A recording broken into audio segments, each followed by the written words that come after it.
अस्सलाम वालेकुम जी, मैं हूं आपका होस्ट चौधरी इरफान ज़हीर।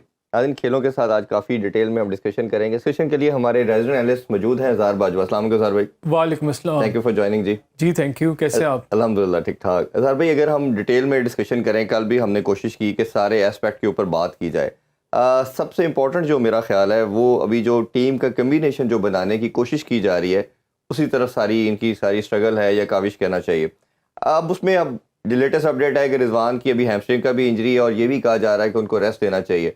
एक और ये भी डिबेट हो रही है कि रिजवान और बाबर और इन दोनों ने अपनी रिजर्वेशन भी शो की थी कि हमें ओपन ही करना चाहिए। जब हफीज़ डायरेक्टर थे तो हमने देखा कि बैटिंग ऑर्डर चेंज हुआ, और एक तरफ आप जब साइम अयूब को टाइम दे रहे हैं, उसको एज ए ओपन आप कहला रहे हैं और आपको लगता है कि आपका ऐसा प्रोस्पेक्ट है जो पाकिस्तान को लंबा सर्व कर सकता है, तो ये क्या ये मेयार उस्मान खान के लिए भी नहीं होना चाहिए? एक बंदा इतनी बड़ी सेक्रीफाइस करके आया, अपना 5 साल का कॉन्ट्रैक्ट छोड़ के आया, अब उसके लिए दुनिया के और तमाम एवेन्यू एक किस्म के बंद हैं, तो उसको आपने एज ए ओपनर खेलता है वो लड़का, उसको पीएसएल में 3 पे खिलाया, उसमें भी परफॉर्म किया, करते करते आपने उसको 4 पे बिठा दिया। देखिए, आप दुरुस्त कह रहे हैं। उस्मान खान की जिस तरह की गेम है वो शुरू में टाइम लेता है थोड़ा सेट होने पे। बेशक वो बहुत ही एक्सप्लोसिव बैट्समैन है, पीएसएल का सबसे हाईएस्ट स्ट्राइक रेट उनका रहा और उन्होंने बेहतरीन इनिंग्स खेली और बड़ी लंबी इनिंग्स खेली। दो सेंचुरीज मेरे ख्याल है गालिबन उन्होंने इस पीएसएल में बनाई। तो जो उनका स्टाइल है, बेशक वो उनका एग्रेसिव स्टाइल है, तेज़ स्ट्राइक रेट है, फिर भी वो पिच पे थोड़ा सेट होने के लिए उन्हें टाइम लगता है। और शुरू के जो 10-15 बॉलें हैं वो राना बॉल या कोई तकरीबन 125 के लगभग उनका स्ट्राइक रेट होता है, लेकिन जब वो सेट हो जाते हैं फिर वो हर तरह की शॉट खेलते हैं, उन्हें कॉन्फिडेंस मिलता है। तो आप दुरुस्त करें कि उन्हें जो टॉप ऑर्डर पे ज़्यादा मौके देने चाहिए, चाहे ओपन करें चाहे वन डाउन लेके आए, और जो उन्होंने पोटेंशियल दिखाया है पीएसएल में। और मुझे लगता है कहीं ना कहीं उनका बैक ऑफ द हेड ये भी है जो उन्होंने यूएई के साथ सारा सिनेरियो चला है कि जब उन्होंने पाकिस्तान के लिए ऑप्ट किया तो यूएई ने उनके ऊपर कुछ फाइन इम्पोज किया, उनको बैन लगा दिया, सारा कुछ किया। तो इस हवाले से आई थिंक वो उनको आपको बैक करना चाहिए। पाकिस्तान उन्होंने बहुत बड़ा फैसला लिया, एक फाइनेंशियल पॉइंट ऑफ व्यू से भी इनके लिए पाकिस्तान के लिए खेलना इतना ज़्यादा उस फाइनेंशियल हिट भी उन्हें पड़ा होगा, और वैसे भी वहाँ पे तो काफ़ी हद तक उनकी चीज़ें सॉर्ट आउट थी। उन्होंने बहुत बड़ा अपने कैरियर के साथ रिस्क लिया, तो आपको उन्हें बैक करना चाहिए। जो उनकी प्रेफर्ड पोजीशन है उन पे उन्हें मौका दें और उन्हें कॉन्फिडेंस दें। और उन्होंने पीएसएल में दिखाया है कि उनके अंदर पोटेंशियल है कि अगर वो पिच पे सेट हो जाए तो आपको, जिस तरह चैपमैन ने इनिंग्स खेली सिंगल हैंडली अपनी टीम को जीता, इस तरह की इनिंग्स उस्मान भी खेल सकते हैं। ऐसे ही। और हमें अभी फोन लाइन पे ज्वाइन कर चुके हैं साबिक जो टेस्ट क्रिकेटर हैं, अब्दुल रऊफ साहब। अस्सलाम वालेकुम रऊफ भाई। जी वालेकुम सलाम जी, बहुत शुक्रिया आपके ज्वाइन करने का। रऊफ भाई, डिस्कशन हम ओबियसली पाकिस्तान क्रिकेट के हवाले से करना चाहेंगे, और जो एक मेयार है जो हम एक सोचते हैं कि पाकिस्तान को मैच विनिंग इनिंग्स खेलनी है, ऐसी परफॉर्मेंसेस देनी है कि टीम जीते, वो हमें कंटिन्यूसली 2-3 साल से हम ये देख रहे हैं कि उसमें डिप है, डिक्लाइन है। अगर ओवरऑल हम इसका एनालिसिस करें, इसका डायसेक्शन करें, तो सबसे पहले हम जो डिस्कशन कर भी रहे हैं वो बैटिंग के हवाले से कर रहे हैं कि आपने साइम अयूब को चांस दिया एज ए ओपनर, बड़ी अच्छी बात है, उसको देना चाहिए, लंबा खिलाना चाहिए। एक ऐसा इम्पैक्टफुल प्लेयर है जो आपको लंबा सर्व कर सकता है। उस्मान खान को आप नंबर 4 पे खिला रहे हैं। बाबर रिजवान अपनी पोजीशन छोड़ने के लिए तैयार नहीं होते, कभी बाबर ओपन करता है, कभी रिजवान करता है। वैसे अभी आज की न्यूज़ ये है कि फिर बात यही हो रही है कि दोनों को ओपन करना है। ये बैटिंग ऑर्डर को कैसे देखते हैं? और सेकेंडली, जो हमारा सबसे बड़ा मैच विनर मेरा मानना है छोटे फॉर्मेट में, वो फखर जमान है, जैसे उसने वर्ल्ड कप में भी प्रूव किया, उसको बाहर बिठाने को कैसे देखते हैं आप? देखिए, मुझे तो बिल्कुल भी समझ नहीं आ रही कि पाकिस्तान क्रिकेट बोर्ड की पॉलिसी क्या है, इनका विजन क्या है, इनका जो थिंक टैंक है वो क्या सोच रहा है, और वो आगे इनकी जो लॉन्ग टर्म पॉलिसी है वो क्या है, क्योंकि कोई चीज़ नज़र नहीं आ रही। आप देखें कि अगर आप पीछे बात करें 3-4-5 साल पहले शॉर्ट फॉर्मेट्स की, तो उसमें पाकिस्तान की टीम इसलिए नंबर 1 थी क्योंकि उनके पास मैच्योर प्लेयर्स थे। पाकिस्तान की जो फर्स्ट क्लास क्रिकेट थी उसका स्ट्रक्चर बहुत ज़्यादा स्ट्रॉन्ग था, और जितने भी प्लेयर्स पाकिस्तान की टीम में शामिल थे वो सबके साथ कोई 150 कोई 200 फर्स्ट क्लास मैचेस खेल कर आया था। मगर पिछले कोई 5-6 साल में आपका जो डोमेस्टिक का स्ट्रक्चर है बिल्कुल वो जमीन बोस हो चुका है, उसका कोई ढांचा नहीं है। इसी वजह से ना तो आपका कोई प्लेयर आ रहा है, ना आपका कोई बैटिंग ऑर्डर शिफ्ट हो रहा है। जब तक आप लंबी फर्स्ट क्लास क्रिकेट नहीं खेलेंगे, आपका मिडिल ऑर्डर और लोअर मिडिल ऑर्डर आपका बिल्ड नहीं हो सकता। क्योंकि आप देखें कि ट्रेविस हेड की मिसाल आपके सामने, जो T20 टूर्नामेंट पाकिस्तान से जो सेमीफाइनल था वो सिंगल हैंडेडली लेकर चला गया था, क्योंकि उसके पीछे उसका फर्स्ट क्लास रिकॉर्ड था। वो एक मैच्योर प्लेयर था। अब पाकिस्तान में प्रॉब्लम क्या हो रहा है कि इनके पास जितने भी बैट्समैन आ रहे हैं वो सब के सब ओपन करना चाह रहे हैं, क्योंकि 6 ओवर की खेल होती है, उसमें सारे फील्डर्स अंदर होते हैं, नया बॉल होता है, बैटिंग पैराडाइज पिचें हैं, और उस पे सारे के साथ जो जितने भी आपके बैट्समैन हैं जो नीचे से आ रहे हैं या ऊपर से पाकिस्तान टीम में खेल रहे हैं, उनको उनकी कोशिश यही है कि किसी ना किसी तरीके से उनको ओपन पे एडजस्ट किया जाए। यही वजह कि आपकी टीम कंप्लीट नहीं हो रही। आप किसी भी टूर पर देख लें, आप इस टूर पर देख लें 5-5, 6-6 ओपनर्स आपने टीम में शामिल किए हुए हैं। और जब असल में होता है क्या कि ये एक टाइमिंग होती है, जो ओपनर्स होते हैं वो नेचुरली उनकी आई साइड नए बॉल के साथ काम कर रही होती है। जब आप उनका गियर शिफ्ट करके आप उनको नीचे मिडिल ऑर्डर और लोअर मिडिल ऑर्डर में लाते हैं, जहाँ पे उनका एक्सपीरियंस नहीं होता, बॉल नया नहीं होता, आपको कन्वर्ट करना पड़ता, आपको एवरेज को 10-11 पे लेकर जाना पड़ता, और आप सिर्फ छक्के नहीं मार सकते, आपको नीचे भी ग्राउंड स्ट्रोक्स खेल कर टीम को निकालना पड़ता है। तो वहाँ पे आके आपका सारा डिजास्टर शुरू होता है। आपका जितना भी डिजास्टर है पिछले 2-3 साल में शॉर्ट फॉर्मेट में, वो 6 ओवर से लेकर आपका 15 या 16 ओवर तक चल रहा है, और वो अभी तक वो प्रॉब्लम उधर की उधर ही खड़ी है, वो सॉल्व नहीं हो सकी। तो इसका मतलब है कि आपका जो डोमेस्टिक स्ट्रक्चर है वो स्ट्रांग नहीं है। जब तक आप उसको स्ट्रांग नहीं करेंगे, आपकी टीम इसी तरीके से लड़खड़ाती है। चलो भाई, अभी ये सारी चीज़ों पे हम आज डिटेल में आपकी राय जानना चाहेंगे, और आप माशाल्लाह बड़ी गहरी नज़र भी रखते हैं, आपका ओपिनियन बहुत मैटर करता है। ये बताइए कि मिडिल ऑर्डर की अगर हम बात करें तो इफ्तिखार अकेले को रखा गया मिडिल ऑर्डर में, उस्मान को भी फोर्स्ड आप डाल रहे हो, इसी तरह आपने उसको स्ट्रेंथन करने के लिए इमाद को रखा, शादाब को रखा, और शादाब को अगर आप इफ्तिखार से पहले लेके आ रहे हैं, नो डाउट कि उसने बड़ी शानदार इनिंग्स खेली, बट इफ्तिखार का आखिरी ओवर में आना या 1-2 ओवरों में आना, ये पहले भी हम देख चुके हैं कि इफ्तिखार को बहुत डीप खिलाया जाता है। इस हवाले से क्या देखते हो, और क्या आपकी नज़र में इसके अलावा कोई पूरे पाकिस्तान में मिडिल ऑर्डर हमारे पास बेटर नहीं है जिसको हम मिडिल ऑर्डर में T20 में खिला सकें? देखिए, सबसे पहले तो जो आपका क्वेश्चन है इफ्तिखार का, उसका मैं इसलिए जवाब दूंगा क्योंकि आप देखें कि जब सबसे एस्टेब्लिश, आप बार बार इफ्तिखार को आपको क्यों लाना पड़ता है। इस एज में भी इफ्तिखार आपका सबसे प्रोमिनेंट प्लेयर है और आपकी टीम उस पर डिपेंड कर रही है, और उसके बगैर आपकी टीम मुकम्मल नहीं हो रही। वजह क्या है कि वो एक स्ट्रॉन्ग फर्स्ट क्लास प्लेयर था, उसका बैकग्राउंड रिकॉर्ड था, उसने कोई 70 प्लस फर्स्ट क्लास मैचेस खेले हुए हैं, जिसमें उसकी 46 प्लस एवरेज है उसकी। इसलिए वो टेक्निकल स्ट्रांग है, और उसको पता है कि टीम को किस तरह लेकर चलना होता है और आखिरी फिनिश किस तरह करना होता है। इसको तो मेरा ख्याल है कि वनडे और जो टेस्ट टीम थी उसमें डालना चाहिए था, मगर उसके शॉर्ट फॉर्मेट में डाला, और वहां पर भी वो एक ही वाहिद आपका डिपेंडेंट प्लेयर है मिडिल ऑर्डर में। अब बाकी क्यों नहीं आ रहा? अब शादाब का प्रॉब्लम क्या हो रहा है? अब देखें कि जब आप 6 या 7वें नंबर पर आएंगे तो वहां पर मुश्किल होगा, आपके पास 3-4 ओवर होंगे, आपको उनको यूटिलाइज करना होगा और स्कोर को 12-13 की एवरेज पे लेकर जाना होगा। अब जो फ्रेंच पाकिस्तान सुपर लीग हुई है उसमें शादाब खान क्या करता रहा, जब इजी एक्सेस थी वो नंबर 3 या नंबर 4 पे आता रहा, क्योंकि बॉल नया होता था, हिट वहां पर लगाना आसान होता था, आप कट शॉट पर भी छक्का लगा सकते थे, आप थोड़ा सा फ्लिक करते थे, वो भी 6 रन हो जाते थे। जब आप आपकी पाकिस्तान टीम में आएंगे तो आपको कोई भी नंबर 3 नंबर 4 पे नहीं खिलाएगा, क्योंकि हमारे पास ऑलरेडी 5 ओपनर्स हैं, वो वही नंबर 3 नंबर 4 पे एडजस्ट हो रहे हैं। वहां पर पाकिस्तान टीम में आपका नंबर बनता है नंबर 6 या नंबर 7, जहां पर आपको एवरेज करनी होती है 12 या 13 रन की एवरेज, और आपको अपनी टाइमिंग और पावर यूज करनी होती है, आपको अपने गैप्स क्लाच करने होते हैं। तो ये प्लेयर्स इतने ज्यादा मैच्योर वहां पर हैं नहीं, इसी वजह से इनका बार बार वहां पे फेलियर हो रहा है। आसिफ अली इसकी एक बड़ी ग्लिटरिंग एग्जाम्पल थी कि वो भी फर्स्ट क्लास में इतना स्ट्रांग नहीं था, क्योंकि जब उसने मुझसे शुरू किया था तो मैंने उसको बार बार फर्स्ट क्लास में भी कहा था कि अपना जो टेक्निक इसमें बेहतर करो, अगर टेक्निक बेहतर करोगे आप तीनों फॉर्मेट खेल सकोगे। मगर उसने भी T20 पे रिलाई किया और फिर with the passage of the time वो तीनों फॉर्मेट से बाहर हो गया बगैर किसी परफॉर्मेंस पे। अच्छा रऊफ भाई, ये जो आपने राइटली पॉइंट आउट किया है कि जो हमारा 6 to 15 ओवर्स में स्कोरिंग रेट होता है वो वहाँ पे हम स्ट्रगल करें, आपका नहीं ख्याल जो स्टार्ट जिस तरह का दिया जाता है रिजवान और बाबर की तरफ से, आई एम श्योर वो स्कोर तो बहुत कर रहे हैं, लेकिन थोड़ा कहीं ना कहीं उनका जो स्ट्राइक रेट होता है वो जो T20 मॉडर्न डे रिक्वायरमेंट है इतना ज़्यादा नहीं होता, उसकी वजह से जो बाद में प्लेयर्स आते हैं उनके ऊपर स्कोरिंग रेट का प्रेशर इतना ज़्यादा होता है कि वो उस प्रेशर के अंडर परफॉर्म नहीं कर सकते। तो कहीं ना कहीं हमारा जो ओपन या हमारा स्टार्ट है उसका भी इसमें फॉल्ट नहीं? देखिए, आप रिजवान या बाबर कोई आज या कल से नहीं है, ये पिछले 7-8 साल से पाकिस्तान टीम का पार्ट एंड पार्सल है, और पाकिस्तान टीम भी इन पर रिलाई कर रही है। आप पाकिस्तान क्रिकेट बोर्ड देखें कि एक स्ट्रॉन्ग ढांचा है, वो एक सिस्टमेटिक सिस्टम में है, पिछले 70 साल से आपका सिस्टम फंक्शनल, आपका डोमेस्टिक स्ट्रक्चर पे आप अरबों रुपया लगा रहे हैं, आपकी फर्स्ट क्लास टीमें हैं, आपके 10-10 डिपार्टमेंट 10 रीजन्स खेल रहे हैं, तो आपकी प्रोडक्शन के अंदर आप अपने कोचिंग स्टाफ से करोड़ों रुपया लगा रहे हैं।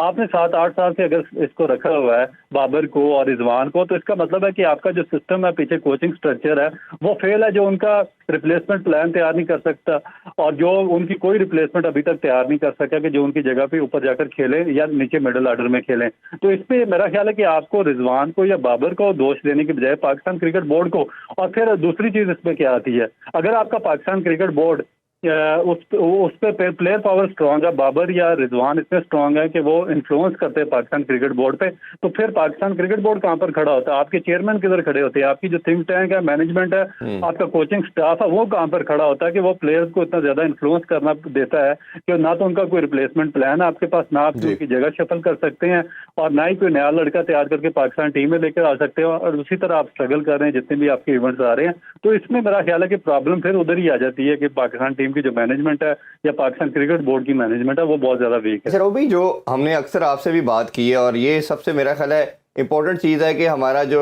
स्ट्रक्चर की बात हम कर रहे हैं या जो मॉडर्न डे क्रिकेट है उस पर हम क्यों नहीं मीट कर पा रहे, इस पर हम डिटेल में आपसे आंसर लेंगे। अभी एक छोटा सा ब्रेक लेते हैं, ब्रेक से कैप्टनसी और इस हवाले से बात करते हैं। Stay with us. Once again welcome back in sports on. हम बात कर रहे थे क्रिकेट के हवाले से। इजहार भाई, हम जो ब्रेक से पहले डिस्कशन कर रहे थे कि टीम कम्बिनेशन और ये चीज़ें बहुत मैटर करती हैं।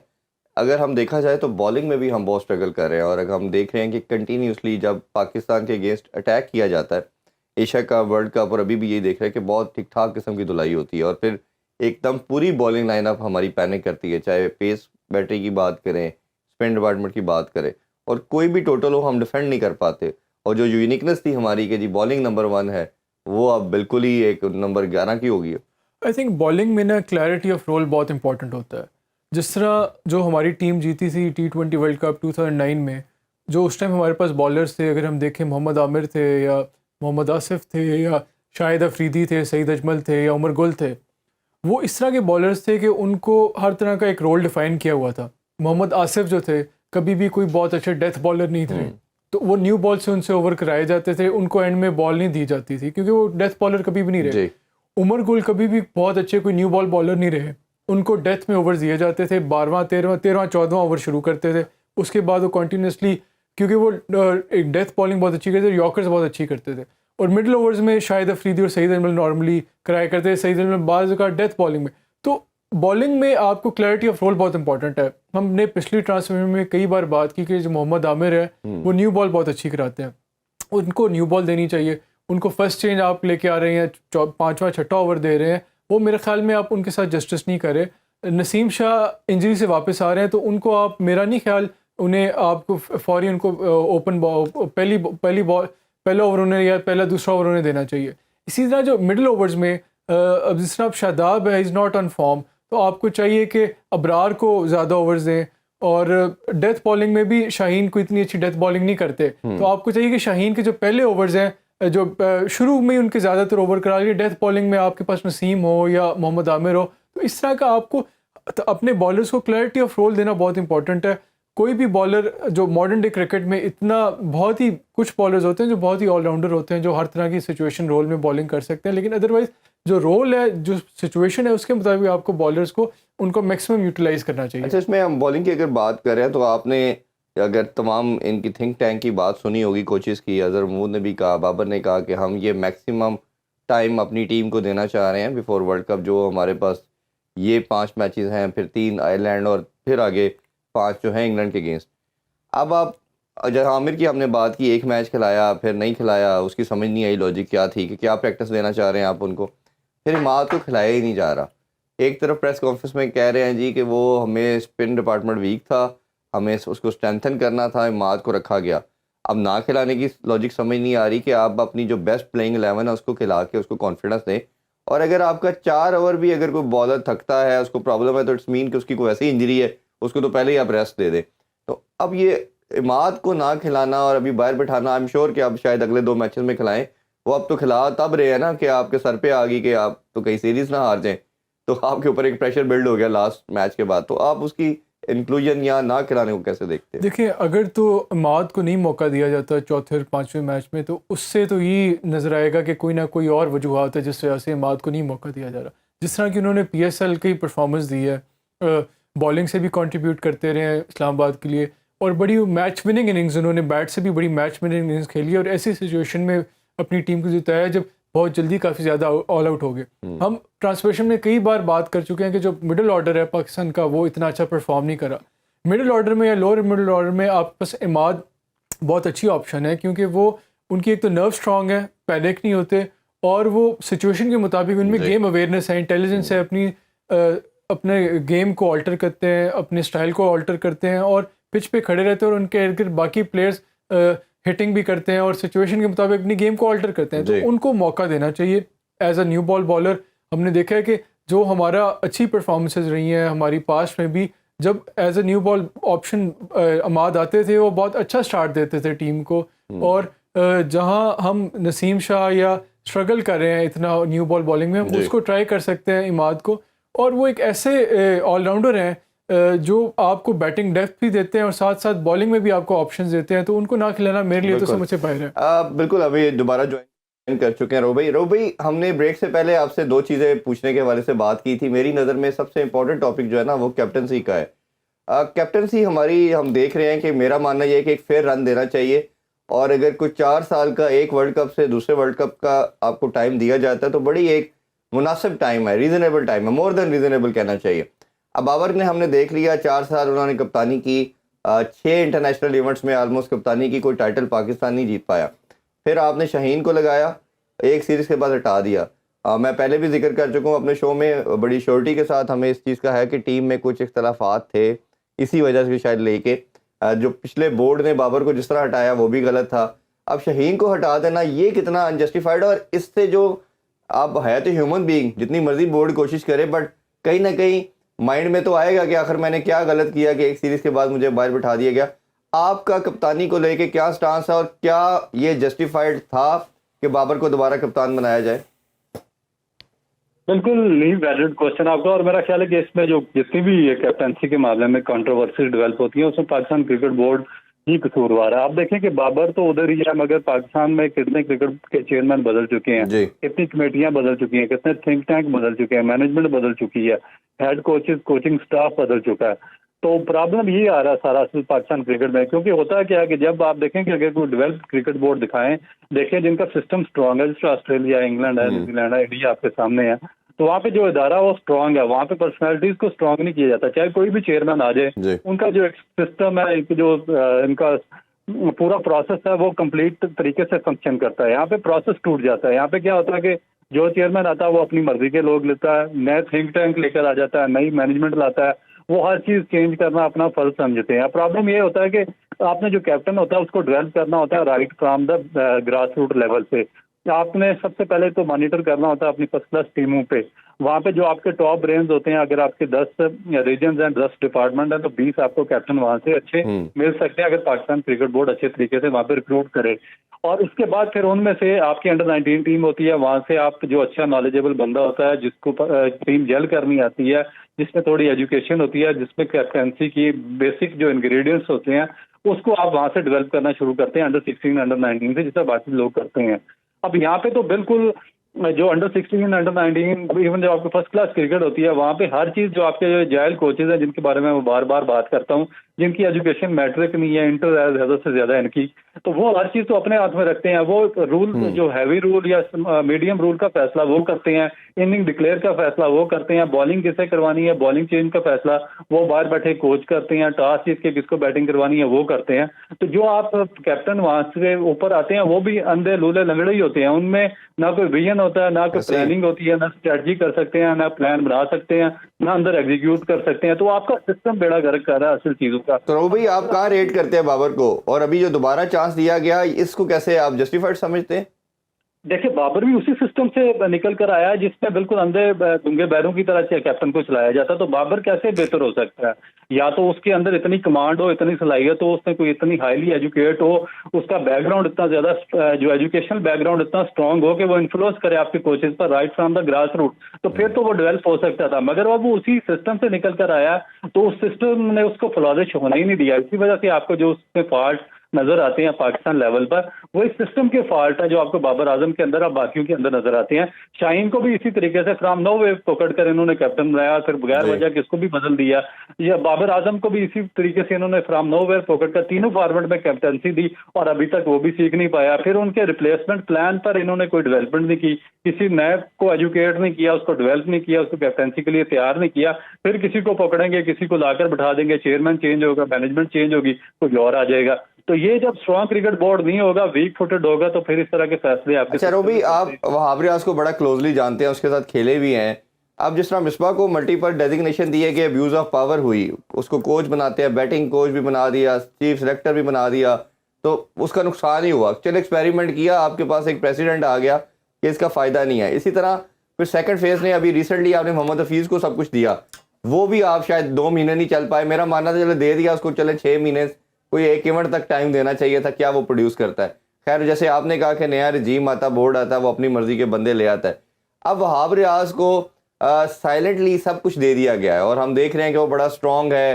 टीम मैनेजर कभी ज़िंदगी में नहीं देखा कि सीनियर टीम मैनेजर भी होता है उसके ऊपर, वो लग गए हैं। और हम ये भी बड़ी श्योरिटी से बता रहे हैं कि टीम के 90% मामलात को वो देख रहे हैं। आगे प्लेयरों की सिलेक्शन की बात कर लें, रोटेशन पॉलिसी की चीज़ें देख लें। शायद अदर महमूद के पास इतनी 30 नहीं है, शायद बाबर के पास भी नहीं है इस दफ़ा, जो कि नॉर्मली पीछे बहुत पावरफुल थे बाबर। तो ये वहाब रियाज के रोल को कैसे देखते हैं, और ये जो टीम सिलेक्शन का सारा हमने देखा, इसी के साथ हिमाद और आमिर का भी आना, इन सारे एस्पेक्ट को कैसे देखेंगे आप? देखिए, इसमें थोड़ा सा मुझे टाइम चाहिए होगा, क्योंकि ये एक इंतहाई अफसोसनाक चीज़ है जो पाकिस्तान क्रिकेट में पिछले कई अरसे से हो रही है। आईसीसी आपको फंडिंग कर रहा है और आप उसकी फंडिंग को मिसयूज कर रहे हैं। आप वन मैन शो पे सिस्टम को चला रहे हैं, आप डिक्टेटरशिप पे पाकिस्तान की क्रिकेट को चला रहे हैं। आपने मार्शल लॉ लगाया हुआ पाकिस्तान की क्रिकेट पे, जहाँ पर एक बंदे को आप सारा कुछ बना देते हैं। जो चेयरमैन आते हैं, जिस तरह इसाल मानिक था, जो आगे उसके बाद ज़कात अशरफ आया, जो अभी मौसम साहब आए हैं, तो इनको क्रिकेट का नहीं पता है। वो आगे एक आदमी जो उनका क्लोज होता है उसको पकड़कर आल इन आल सारा सिस्टम उसके हवाले कर देते हैं। तो और वो उस सिस्टम का बेड़ा गर्क कर देता है, क्योंकि एक वन मैन शो कभी भी कोई सिस्टम अच्छे तरीके से रन नहीं कर सकता। या तो आप बिल्कुल अडाक लगा दें और आप सिस्टम फिर ये कहेंगे ये फ्यूडल सिस्टम है, यहाँ पर एक ही बंदा रन करेगा, इस तरह नहीं होता। अब होता है क्या कि अगर फर्ज किया कि सिस्टम चलना कैसे चाहिए, सिस्टम आपका जब बैलेंस होगा, जब आप विजनरी लोगों को लाएंगे, जब पाकिस्तान क्रिकेट बोर्ड रिक्रूट करेगा एजुकेटेड लोग पाकिस्तान की क्रिकेट से, पाकिस्तान की पास क्रिकेट हिस्ट्री है उसमें से निकाल के लाएंगे कि किसकी एजुकेशन, किसकी मैनेजमेंट लेवल, किसके स्किल्स इन सबसे बेहतर है, किसका जो आईक्यू लेवल है उनसे बेहतर है, और सबकी डिफरेंट टीम्स बनाकर वो सिस्टम को चलाएंगे। जब वन मैन शो के हवाले करेंगे तो वो अपने क्लोज, जिस तरह इसने मोहम्मद यूसुफ को ले आया, ये अब्दुल रज़ाक को ले आया, अब इन तीनों को मोहसिन नकवी ने इन पे एतबार किया, इनको सिस्टम दिया कि आप क्रिकेट चलाएं। अब इन तीनों ने क्या किया, एक ने अपने आप को सीनियर मैनेजर बना दिया, एक ने अपने आप को हेड कोच बना दिया, बैटिंग कोच, और तीसरे ने अपने आप को बॉलिंग कोच बना दिया। तब फिर प्रॉब्लम क्या है कि इनके आगे रिश्तेदार भी खेल रहे हैं, क्रिकेट खेल रहे हैं, फिर ये अपने दोस्तों को डोमेस्टिक में oblige करेंगे, फिर जो कोचिंग स्टाफ है उसको oblige करेंगे, फिर प्लेयर। अब देखें जिस तरह ये आमिर को और अमाद वसीम को एक न्यूजीलैंड की चौथे ग्रेड की टीम के खिलाफ उनकी रिटायरमेंट प्लान वापस लेकर उनको इन्होंने टीम में शामिल करवाया फ्रॉम नो वे से, और उन्होंने पाकिस्तान की क्रिकेट को, मेरा ख्याल है कि इतना मिसयूज किया इसे अमाद ने और आमिर ने कि ड्यूरिंग फर्स्ट क्लास सीजन, अगर आपने क्रिकेट खेलनी है, आपने अपने फर्स्ट क्लास, अपने डोमेस्टिक के बच्चों को क्या मैसेज दिया जो बेचारे मेहनत कर रहे हैं? दिया 100% उनको क्या मैसेज दिया। तो इन्होंने एक कैटेगोरिकली इसको निगलेक्ट किया, आपके फर्स्ट क्लास स्ट्रक्चर को, और टीवी पर बैठकर उसी फर्स्ट क्लास सिस्टम का, आपका डोमेस्टिक स्ट्रक्चर का ये मजाक उड़ाते रहे, और उसी क्रिकेट बोर्ड में और वहाब रियाज ने और मैनेजमेंट ने उनको दोबारा पाकिस्तान टीम में लाकर पाकिस्तान टीम में सेलेक्ट कर दिया। उसके बाद उस्मान खान की सिलेक्शन इंतहाई बोगस तरीन एक मेरा ख्याल है कि काम है। एक बंदा 4 साल से पाकिस्तान में क्रिकेट नहीं खेल रहा, वो दूसरे कंट्री के लिए एलिजिबल हो रहा है वहाँ पे जी, उसको वहां पर वो अपनी टीम में शामिल करने के लिए एट द बिल्कुल एक आखिरी वो मोमेंट पे जा चुका था। तो वहां से 1-2 परफॉर्मेंस जो T20 PSL जो आपका डोमेस्टिक क्रिकेट है उसकी 2 परफॉर्मेंस पर ने उसको पकड़ा, उसके सारे कॉन्ट्रैक्ट कैंसिल करवाए, वहां से उसको पाबंदी लगवाई और उसको पाकिस्तान टीम में डाल दिया, जबकि आपको उसकी टेक्निक के बारे में पता था कि जब अच्छे बॉलर्स आएंगे तो उसकी टेक्निक शटर हो सकती है। ठीक बात। अब वो ना यहाँ का रहा ना वहाँ का रहा, अब उसका कैरियर आपने बर्बाद कर दिया। 1-2 और परफॉर्मेंस अगर इस तरह की हुई तो वो वहाँ कहाँ पर खड़ा होगा। फिर आपने अपना सारा जो सिलेक्शन क्राइटेरिया था उसको आपने कंप्लीटली बाईपास कर दिया। जो आपके यंगस्टर पिछले 3-4 साल से परफॉर्म कर रहे थे सुबह से शाम, तो भाई उसको भी तो सही नंबर पे नहीं खिला रहे ना। उस्मान खान को भी बेचारे को ओपनर वो है, ओपनर पे खिला ही नहीं रहे। उस पर भी तो बाबर रिजवान अपनी जगहों पे बैठे हैं, उसको तो 4 नंबर पे खिला रहे हैं। देखिए ये बिल्कुल ये भी इनका वीकनेस है कि अगर आप देखिए, आप रिजवान और बाबर साहब 8 साल से पाकिस्तान क्रिकेट का हिस्सा है, तो उनकी वो इतने स्ट्रांग हैं कि वो इन्फ्लुएंस करते हैं पाकिस्तान क्रिकेट बोर्ड पे। और पाकिस्तान क्रिकेट बोर्ड इतना कमजोर है और इनका स्ट्रक्चर इतना ज्यादा कमजोर है कि ना तो ये इनका रिप्लेसमेंट प्लान डेवलप कर सकते हैं, ना कोई बेंच अपना स्ट्रांग कर सके हैं, ना उनकी मुतबादल कोई प्लेयर पाकिस्तान टीम को दे सके, और ना ही उनकी मुनाफली को ये तोड़ सके हैं। वो जहां पर चाहते हैं अपना बैटिंग नंबर शफल करते हैं, वहां पर चले जाते हैं, जहां पर वो जाना नहीं चाहते। हफीज ने न्यूजीलैंड में रिजवान रोबी, मैं लास्टली आपसे जानना चाहूंगा, बिल्कुल क्लोजली हम क्लोज करने की तरफ जा रहे हैं। ये इंपॉर्टेंट जैसे आपने नाम लिए, ये जान के बोर्ड में या मैनेजमेंट के अंदर ऐसे वीक लोग लगाए जाते हैं कि जो यस सर करे, जब जिसको जो कहा जाए वो बात माने। आपको यही कड़ी नजर आ रही है? बिल्कुल सीधी बात है। आपके पाकिस्तान के सारे इदारे किस लिए बर्बाद हुए हैं कि आपने मेरिट को बाईपास करते हैं और जो अपने यसमैन होते हैं उनको वहां पर लगाते हैं। ना उनकी एजुकेशन होती है, एजुकेशन के बगैर विजन नहीं आ सकता, विजन के बगैर आपकी लॉन्ग टर्म पॉलिसी नहीं हो सकती।